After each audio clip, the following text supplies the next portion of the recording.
This is recording. All right, we're recording. Hello, happy Monday. Really excited to do today's Zoom. When Michelle told me to do this Zoom talking about cooking and building confidence around cooking, I was like, aren't I like the last person to do the Zoom? So if I haven't shared already, I am not a cook, or at least I don't consider myself a cook.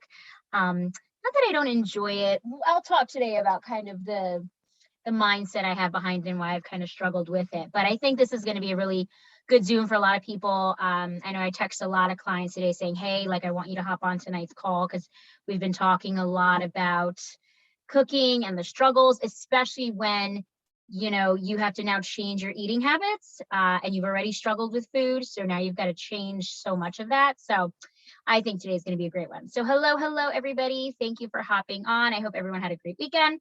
All right, so let me just bring up my notes here. So like I said, I am not a self-proclaimed cook at all. I don't, if I could stay out of the kitchen, I would. And because I'm busy, I have 2 kids, I'm a perfectionist too. So cooking for me can sometimes be very triggering. I don't know if anyone else feels that way. Because, I remember when I started the program myself, I would often look at recipe books and look at, like Pinterest and all these things where the pictures looked amazing and no way in hell did my food ever look that good. So then I would just give up. I'm like, well, it doesn't look like that. I'm not doing this prep anymore. And I just wouldn't cook.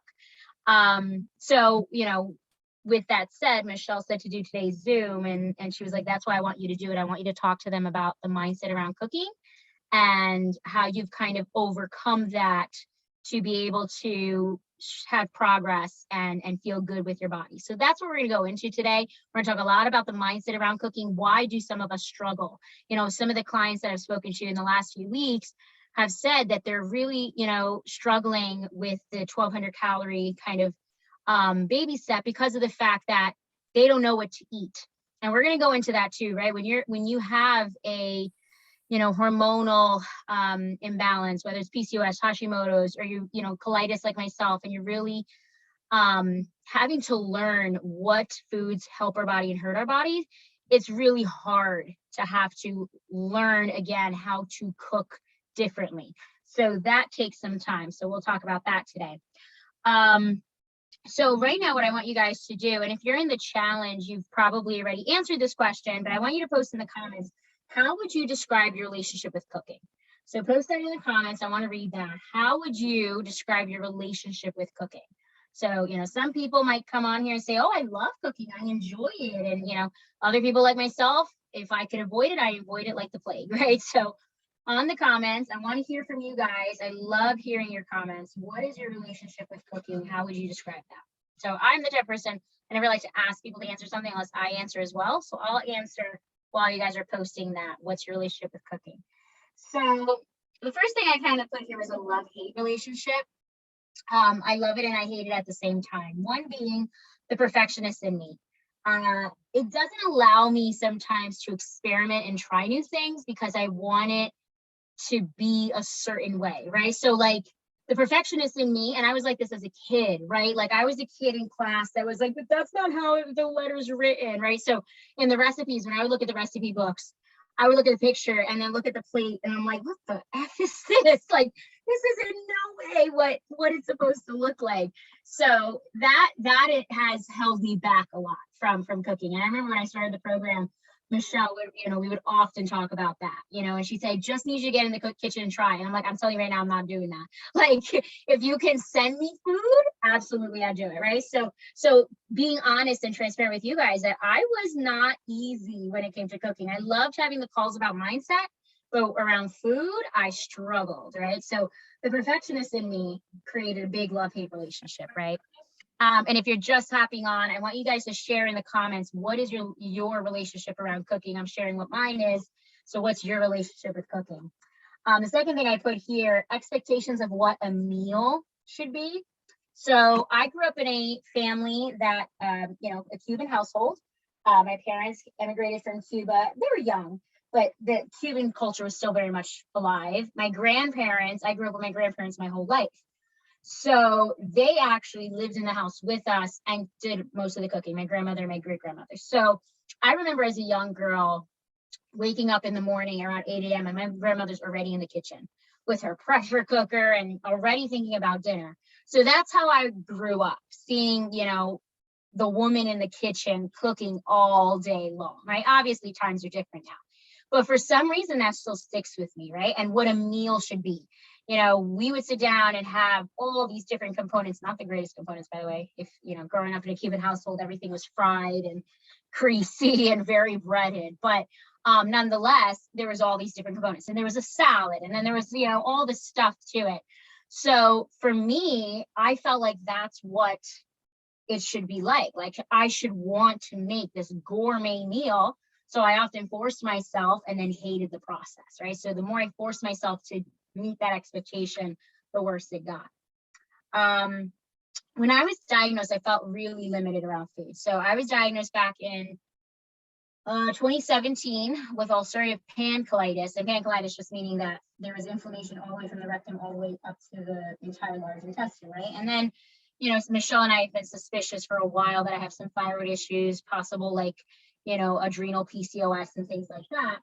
So my lifestyle has always just been to eat, to eat. Like, I'm very much a, I don't know what the word is, but I'll go the whole day, or I would go the whole day without eating. At the end of the day, I wasn't even hungry. I was just angry, right?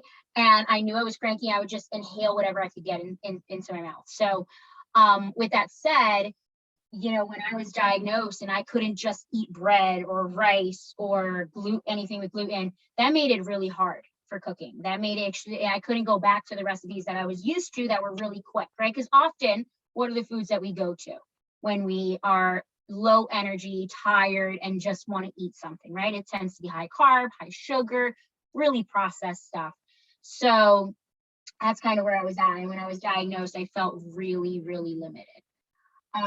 Which now I know I'm not limited, right? That's what the program did for me. And that's what a lot of us, Michelle and I talk about with all of you guys, especially now, we do the virtual food shopping calls. And for those of you who have been in the program, you can text me and ask, okay, how do I do this virtual food shopping call? But we show you kind of all the possibilities, right? But I didn't have that when I was first diagnosed, right? Luckily, Michelle showed that to me. So when you're first diagnosed, as many of you can relate to, you're kind of just out there alone in the world, or with Google, right? Which is even worse. Doesn't really help much. It just causes more anxiety. So yeah, I felt at that time really limited. And then the energy it takes to cook. Like, I don't know about you guys. I was a teacher, a preschool teacher. By the time I got home, I didn't even want to I didn't even want to put thought into what do I cook. Right. Like, it just, Becca here, it just takes too much energy. Like, I want to come home and have a meal ready, right? Like, what an ideal world, right? Like, but it just, for me, in my mind, it just took so long and so much energy. Even if it was a quick meal, just the thought alone of like, what am I going to put in my body? Because we do have to put a little bit more thought into what we put into our system. But again, over time, you start to learn the tips and tricks, right? So I'm telling you guys what my relationship was, and sometimes still is, because honestly, and I've said this on a lot of my calls with you guys, is that it doesn't mean that, you're just never going to have these struggles and you're never going to have this relationship with food. It just means that the time spent in kind of those feelings and that mindset are shortened, right? So I still have days where I don't feel like cooking, or I still have days where I want to resort kind of back to those old habits, right? So it doesn't mean that never happens. It just means they're shorter. And I know from practice and from experience, which we'll talk about, what to do now, what those tips and tricks are, right? So let me hear from you guys what your relationship is with cooking. I'm going to scroll up here. Oh yeah, you're first Zoom with me. Hey, Mo. All right, I love cooking, but it's hard for me to cook at home since I live with my grandma. Yeah, so some of you might also be having a situation where you want to cook, but you now have to also take into account other people that are living with you, right? So that can get tricky. I love cooking so much, but it causes so much pain and fatigue that I don't do it a lot. And if the dishes aren't all done, I refuse to cook. Yeah, I hear you there. In theory, it's great. In execution, not so much, right? So sometimes we have this idea in our head, again, whether it's the perfectionist or the expectations, whatever the case may be, that like, oh, tonight I'm gonna get home, I have this chicken defrosted, I have this idea of what I want to do. And then you start doing it and you're like, what the was I thinking, right? Like that can get tricky. I love to cook, but I'm tired of deciding what we eat every night. So I actually saw Beth something the other day that said, I wish somebody would have warned us that when you became an adult, you would spend the rest of your life thinking about what you need to eat every single day of your life, right? Like, so yeah, I can relate to that. I plan to cook and use the food in my fridge, and time and energy gets away from me at times. We do a lot of takeout and dishes. I love it so much. I want to explore more, but I get overwhelmed buying new ingredients and wasting money. I can relate to that, Emily. So I remember when I first started the program with Michelle, I had a call just dedicated to my frustration of why is it that I can go to McDonald's and get a burger, and if I want to order something healthier, get a component that's really much better for me, even gluten-free. Let's look at the gluten-free options, by the way, right? Gluten-free bread is like this, but you get regular bread that's like, why, right? But now I know there's no point in fixating on it, because at the end of the day, we do what we've got to do. And I'd rather live in a body that isn't inflamed and in pain. But yeah, in the beginning, especially when you're just starting off the program and just starting off in this journey, you feel anger towards everything that kind of feels like it's working against us. But you start to figure it out and you start to learn different tricks and different hacks and shift the mindset a bit. But I can definitely relate to that. That's how I was growing up for me. My mom had an elaborate home cooked meal every night. Yeah, no, not me. Sorry. Too much energy. Yes, dishes are worse than cooking for me. I usually have my kid do the dishes and I cook, but I won't cook at all. Yeah, the dishes. Oh man, cleanup sucks. I'm embarrassed at the food we waste sometimes. My ADHD and object permanence plays a role in that too. Yeah, so understanding too how our brains function in this world and how it impacts what we do in the kitchen, right? So, the ADHD, the OCD, the whatever kind of tendencies we have, how that plays into, and then having to learn strategies and techniques to be able to manage that, right? So in the beginning, I struggled a lot, and there's still days where I struggle, because if my brain that day, if I'm flaring or I'm just having a high pain day or a low energy day, it's going to look different day to day. And we're going to talk about how to manage that. I forget what we have and it gets away from me. Oh my God. How many of you have looked in the fridge and seen Tupperwares of food? You're like, oh, that's not good anymore. That's not good anymore. Nope, that's not good, right? Like you just start throwing things away. So again, a lot of this is trial and error. We'll go into that in a little bit. I don't want to get ahead. My husband has to help me because I was depleted. Yeah, so asking for help is a big piece, and that's going to be a huge strategy that we talk about, and getting over that. I call them cognitive knots, that you have to do it on your own. You absolutely, if you have the opportunity to ask for help, ask for help. If that day you're in a low energy day and it takes more prep to cut the chicken, ask your partner to cut the chicken. And whoever you're living with, hey, can you cut the chicken? I'll just prep the veggies, because it's just tossing it in the pot or whatever you got to do. I'm sure I have rotting stuff in my fridge as we speak.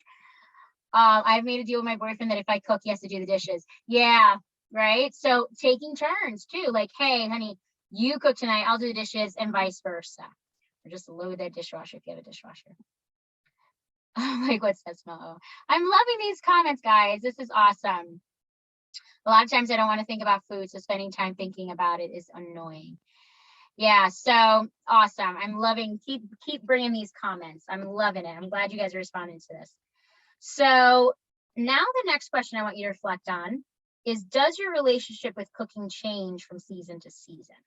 And we often don't realize this until we actually have to reflect on it. But does your relationship with cooking change from season to season?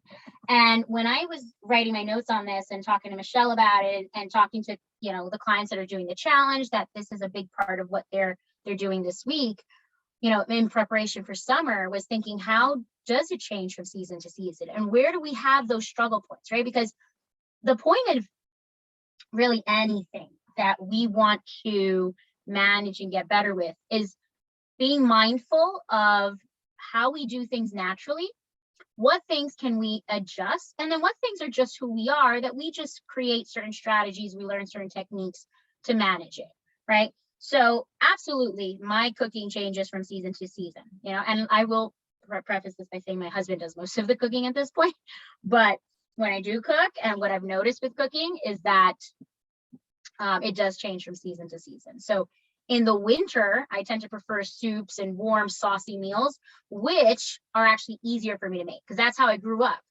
All of my foods were made with like heavy sauce. I remember even thinking as a kid, like, it's not a meal if I don't have like a saucy meat on top of a rice. I don't know if any of you relate to that, but right, like that was hard for me to remove rice from my meals.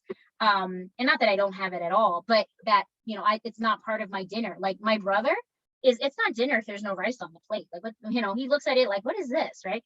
So in the winter, I have an easier time because to me, how can I screw up soup? I mean, it's soup, but some people might not think that way. And anything saucy, I tend to do that more in the winter. The only time in the winter that I will struggle with food is around the holidays. And granted, it's one where you actually are cooking the most, but around the holidays, we're exerting more energy, mental and physical. We're tired, whatever our job is, we're ending the year. So that's usually a crazy insanity going on. And my depression and my anxiety are higher because I do have seasonal depression. So I almost always, now I know myself enough that I prepare, right? Years ago, I didn't, but now that's the point, is that you start to kind of know who you are and have certain techniques. So I know in the winter I struggle. So around those holidays, I don't do a lot of cooking during the holidays. I host, everyone else cooks, right? Or I'll make like the simple dishes that I can do and prep ahead of time. And we'll talk about what prepping could look like. Prepping, not like Sunday cook all your meals, but just certain preps.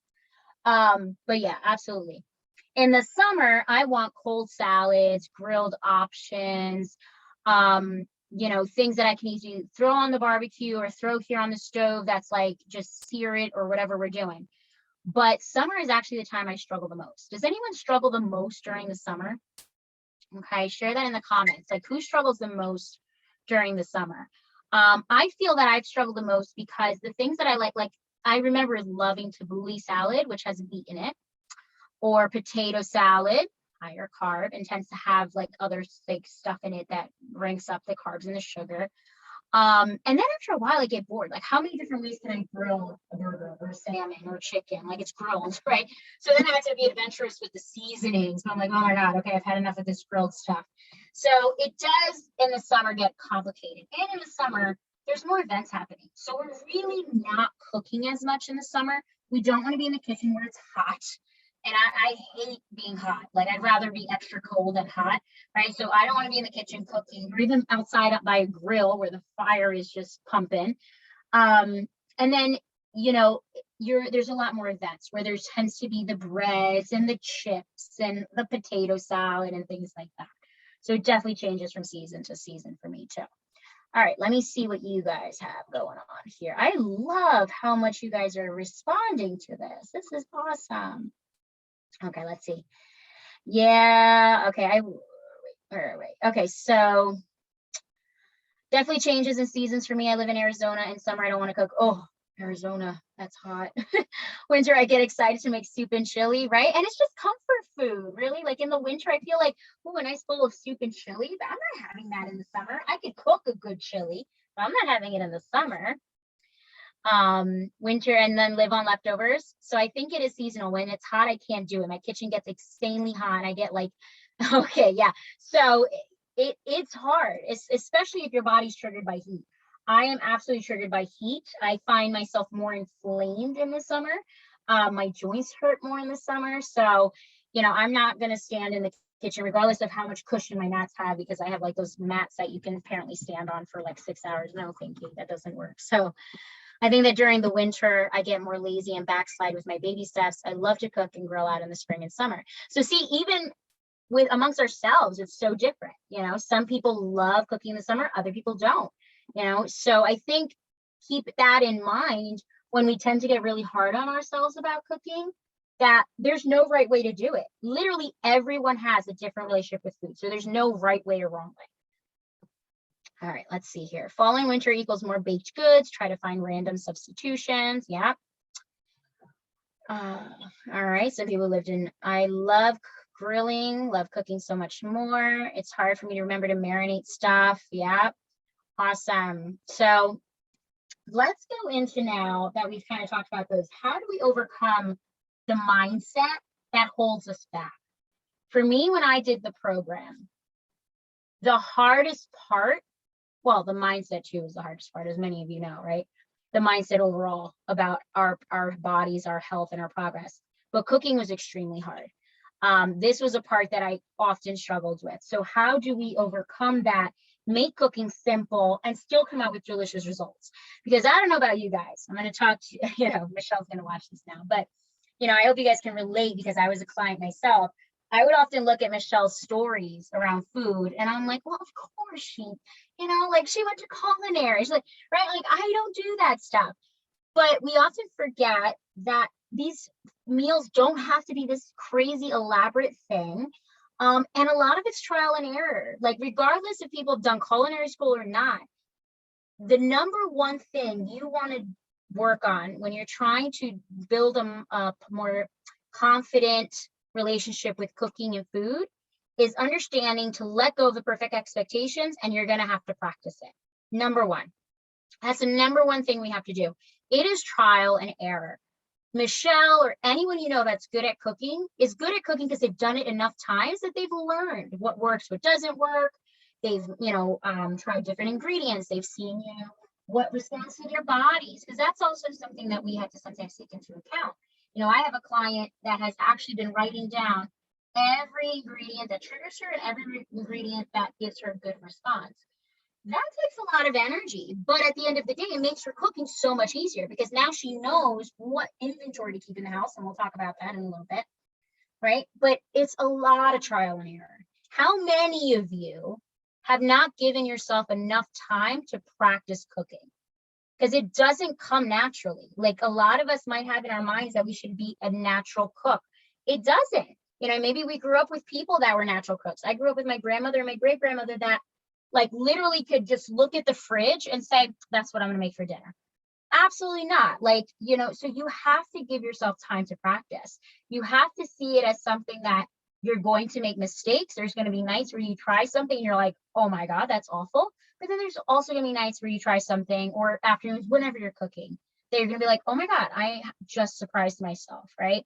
So, and letting go of the perfect expectations. When I first started, I was a lot of recipe books and Pinterest. I've gotten rid of that habit. Every once in a while I'll see something I want to try, but I really try to just go with my gut based on what I've experienced, right? So usually, if I've tried different recipes and I've seen these things work, that's what I'll go with as I venture off and try something new. Because for me, and this is just how it is for me, it might be different for you guys, but for me, when I use recipe books, the perfectionist in me, the OCD-ness, it has to be that way. It has to look that way. It has to taste that way. So it hinders me from trying different things. It hinders me from trying to think outside the box, that if it's not coming out that way, you can fix it, right? So that often holds us back. So letting go of those perfect expectations and understanding that you're not going to get good at anything if you don't try and practice. So we have to be okay with knowing, hey, I'm going to mess up a few meals. I'm not going to get the approval of some of the food that I cook because it's going to be weird. But what an opportunity to figure out what is going to work for me. Okay. And we'll get into more kind of tips and tricks too. Number 2 on how to shift your mindset with cooking and make it simple for you. Watch the Food Network. And I'm not even kidding you, watch the Food Network. Keep it on in the background.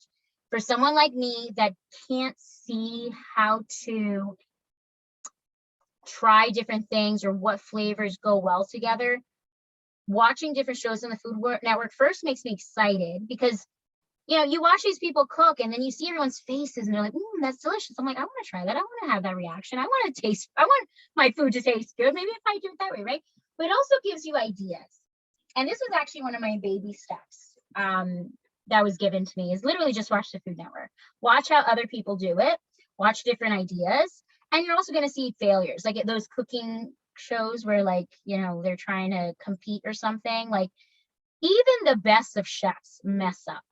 So, and we're not looking to be friggin' Gordon Ramsay over here. I'm just trying to cook so I can eat, you know, but that's just to say that you want to see the possibilities. So watch the Food Network, get some good baking shows. There's a ton of stuff now on Netflix. Yeah, no, like I was just thinking, yeah, there's a ton of stuff on Netflix that I like to watch, even with my daughter, because now she's at an age where she can, you know, watch with me and have a lot of fun with it. But yeah, definitely watch the Food Network. 3, this is one of the most important steps. You've got to keep inventory. Make sure that you have your vessels and your staples in your house. So vessels being what carries the flavor. You want your carbonate bread, your smart buns, your LC food pasta, whatever is carrying the flavor, you want that in inventory. I'm going to talk to you about why inventory is so important and what I've done wrong that has led me into, you know, falling into habits that are not helpful for my body, right? You want to have snacks in the cabinet. You want things that you can eat that aren't necessarily meals. I've said this to a lot of you already. You don't have to get up in the morning and make yourself a full breakfast of eggs and bacon. And no, you can get up, have a smoothie, some slices of ham and cheese, just get the calories in and get good calories, right? Have a slice of avocado, some healthy fat, some healthy protein, right? It doesn't have to be this meal, even at dinner. Some of us are not, you know, dinner people. We might be so tired at the end of the day that even chewing is exhausting. But then make it simple. Have an inventory. You want your pepperoni, your salami, ham, cheese, you know, some nuts, like whatever you tend to go for that you can get those calories in, you want to keep stock of. You want to always keep inventory that if you see things are running low, have a subscription on Amazon that every month that ships out to you, or on nutrition, have an alarm like I got to put my nutrition order because I know by this time I start running out. Don't let yourself run out, because what happens, and I'll share that this even happened to me recently, I ran out of my vessels and my staples. So all the snacks, my Quest stuff that I go for, my peanuts, all of that. So throughout the day, I found myself again not eating. And I'm saying that as a coach, guys. So I'm being very honest here that even I'm still figuring things out, right? But I'm telling you this because had I kept inventory, and again, learning opportunity, I wouldn't have fallen back on not eating. Because for me, I'd rather not eat, in my mind sometimes, than eat something that's going to hurt me. But not eating is hurting too. And then by the end of the night, my adrenaline and cortisol are through the roof because my body is stressed because it hasn't gotten any food and I'm too tired to cook. So what am I going to go for? I'm going to binge on the stuff that's terrible for me. So you want to keep your inventory. You want to find different tips and ways, you know, whether it's putting it on the calendar once a month, just once a month, go in and say, what do I have here that I need to order more of? The smart buns, those come frozen. Buy boxes of those and keep them stocked in your freezer, right? Like the carbonate breads you can freeze too. And make sure you get the gluten-free ones because they're not all gluten-free. I learned the hard way. But get some gluten-free bread. Buy the bags of veggies, right? What I love to do, the microwave and my air fryer are my best friends, and the pressure cooker. We are cooking a lot with the pressure cooker now because literally just toss stuff in there and it's bound to come out good. I get like the crock pot and the pressure cooker bound to come out good. But I love going to Walmart or any like supermarket. Walmart, I get a lot of these stuff from because it's honestly cheaper by me. But I'll get the bags of the frozen veggies that you can microwave. So I come home, I pop that in the microwave, I throw some chicken drumsticks in the air fryer with some adobo. If I want to do like a cauli mash, I do a cauli mash and we're done. Half hour, I'm not even in the kitchen the whole time because the microwave is doing it, the air fryer is doing it, and the cauli mash I'm waiting to stick in the microwave. Boom, boom, boom, we're done. And it's delicious and I'm fed, right? So you wanna keep inventory of that kind of stuff. So that way, which is gonna lead to number 4, as I look up my notes here. Listen to what your body needs and do it that day. Understand that yesterday you might have had a really high energy day and you had a great meal, and today is just not one of those days. That's okay. We have to give ourselves grace and be mindful of what we are capable of doing that day. It doesn't mean that every day is going to suck and that every day I'm not going to want to get in the kitchen. You know, I heard a client the other day say like, oh, I'm not going to be able to do this. Like I'm struggling. You are going to be able to do this, but you also have to ask yourself, well, what does doing this look like for me? Does that mean every day you have to be in the kitchen cooking these crazy meals? No, you have to be mindful of what your body and your mind needs that day. You might physically be okay, but maybe mentally that day you're just not having it. So you know, if you cook and it doesn't come out that way, that's going to trigger you. There are days when my anxiety is through the roof that I know if I go cook a meal, if it better come out perfect because it's going to trigger me, right? So I'm not going to cook, like I'm not going to cook this meal that day. Those are the days where we might maybe do some takeout from a hormone-friendly place that I know. Or we might pull out some gluten-free wraps and wrap up some ham, turkey, and cheese with some mayonnaise and throw that together. We might throw in some frozen veggies and some really quick drumsticks. You know, I always keep gluten-free nuggets in the house. I always keep gluten-free meatballs in the house. The frozen salmon or fish that I can quickly steam.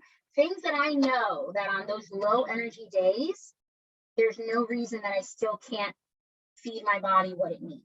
But I'm also going to be kind to what my body can do that day. On days where I'm feeling great and energized and you know, are like, wow, I want to like really be adventurous. Those are the days that you want to prep. And let's talk about prepping. When I, excuse me, when I met my husband, we both were like gym rats back then. Now I know the damage you did to my body. God did a lot of damage to my body, but we were gym rats. We probably went to the gym 5 days a week and every Sunday we prepped. I now look back and thought, my God, how much I hated Sunday. And I realize now why I hated going into Sunday. I thought it was because, oh, Sunday, come Monday, we're at work. I hated Sunday because it wasn't a weekend. I spent the entire day in the kitchen prepping, right? Okay, here are all the meats for the week. Here are all the potatoes for the week. Here are all like spent the entire time just prepping food. You don't have to prep that way to see progress and to enjoy eating. First off, that got boring. If I had grilled, you know, or turkey one more time that week, I was going to lose it. What prepping could look like is prepping your vessels again, or your components of a meal. The only dough. So the only dough that's in Michelle's cookbook, which by the way, if you're new to the program and you don't know what that is, you got to go into Google Classroom or text me and I'll send it to you. I love the only dough recipe. Love, love, love it. I would make the only dough recipe and do it with everything. I would make croissants and roll up peanut butter and jelly. I would roll up little hot dogs or the Vienna sausages. I would put it with ham and cheese. I would just do it alone. I would sprinkle cinnamon and sugar and butter on it. I love the only dough recipe. You could use it to make the pizza crust. I mean, everything, okay? So on days where I'm high energy, I'm gonna prep a few only doughs and freeze them. So on low energy days, I pop that bad boy out and I'm making a pizza, quick, something fast, right? Or I'm making some croissants. Again, not a meal, but I'm fed and it's tasty, right? You can prep what I did a lot of, or what I've heard a lot of clients even do, the microwave bread recipe with the almond flour, the baking powder, I can't remember the exact components, but you put those all in a little Ziploc bag. I would label it microwave bread, put it in a Ziploc bag and store them. So on low energy days, which already the microwave bread is so easy, but now I'm just pulling out a Ziploc bag, throwing it in a bowl and microwaving it. Easy. And I'm out of the kitchen, I'm lying down resting, right? You want to prep that. You can prep the cookie dough recipes. You can prep like just simple snacks that you can keep in the fridge that sometimes you might have to pull apart. Like I love snacking on ham and cheese, but I'm literally, guys, there's some days where I don't even want to do that. Like I don't even want to pull the ham out and like have to pull it out and pull it apart. And like, so pre-roll those and put them in the fridge for those low energy days where you just go, you grab it and you're chopping on it, right? And keeping that inventory stocked. So on days where you have that high energy, you do your prepping. And what I mean by prepping is just prepping those components. And then you get adventurous. Those are the days where you want to try new things and you want to, you know, try some of Michelle's recipes or some recipes you've seen online, or just be adventurous. Like the other day I made some really good food and I was like, what's going to happen if I put this, this, and this? All ingredients, all seasonings that I like. I love cooking with butter. I love cooking with avocado oil, right? So I put that all together and it actually came out really good. And my family ate it and my daughter ate it, which is telling in itself because my daughter is one of the pickiest eaters I know, right? So that's what you really want to focus on to shift your mindset a bit. Okay. And focus on the mood or the season. If you know summertime is a hard time for you, have that inventory stocked. Take your carbonate bread with you to barbecues or your smart buns to the barbecues. Make sure that you know, if you like cold salads, I love cold salads, find some really hormone friendly, low carb, low sugar salads that we can make that are cold and refreshing. I love doing smoothies in the summer. I love doing juices in the summer and finding those components and those ingredients that are better for us, you know, putting your order in nutrition or through Amazon, whatever works, so that it makes it easier for you. The goal is to make it easier for us so we can enjoy it and not have to exert our energy on the cooking or the food and spend more of our energy in just being present and focusing on being kind to ourselves, giving ourselves grace, learning how to heal, right? That's the goal of it all. So let's look at these comments. What are we thinking so far? What resonated with you guys? What do you think could really work for you? So let's see. Oh my goodness, there's so many comments. I love this. Of course, it's going to take me forever to like scroll up here. Hold on.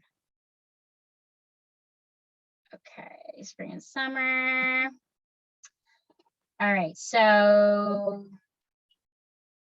I'm enjoying festivals, right? So in the summer, you guys like going out, not giving yourself enough time to practice. So I would say that's the first step you guys want to, if you take anything from this Zoom, is take with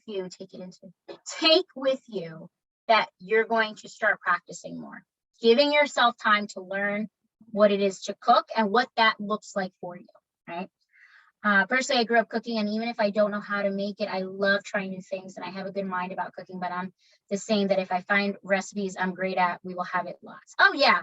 Yeah. I don't know about you, but if I find something that I enjoy, I'll cook it until I exhaust myself and I'm like, I'm done with this recipe. So yeah, I can relate to that. I need more practice. I haven't given myself the time to do it. Perfectionist problems, right? That's what I spoke about at the beginning. That holds me back a lot. I'm afraid of failing. I've had some pretty bad cooking fails. So think of it as you've had some awesome opportunities to learn more. I get right? We're going to fail. Gordon Ramsay and all these cooks. I keep bringing Gordon Ramsay because he's just the person that pops in my head. I guess all the yelling sticks with me, but they didn't get where they are by being the best cook from day one. They've just practiced it enough and they've done it enough and they've failed enough and they've tried again and again. And again, we're not looking to be top chef here. We're just looking to make food tasty and simple for us. But I just want you to keep that in your mind, that even when you're looking at, you know, Michelle and like how I felt in the beginning of her, it seems so easy for her. It wasn't always like that. It takes time. So just keep that in mind.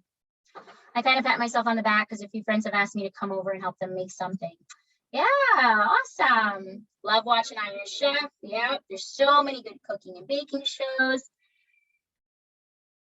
Awesome. Tried to make cloud bread, but the humidity here makes it impossible. Good thing I'm moving. Well, yeah, I'm excited to hear about how that goes, Becca. Definitely need to make time to make these changes and definitely have the opportunity to see what works for my body and just trying new things. Not everything we will try will work for us, but trying is the key. Exactly. Trying is the key. Awesome. I'm so glad this resonated with you guys.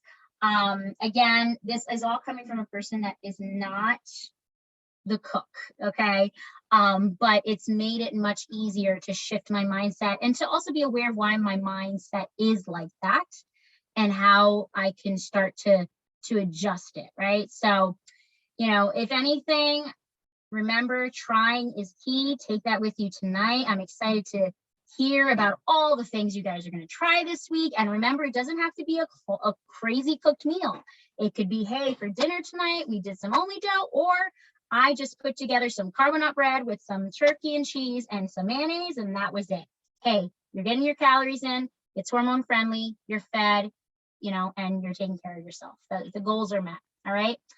Everyone, love to you all. I hope you have a wonderful rest of your night. I'm excited to hear from all of you very soon. So take care. We'll talk soon. Bye.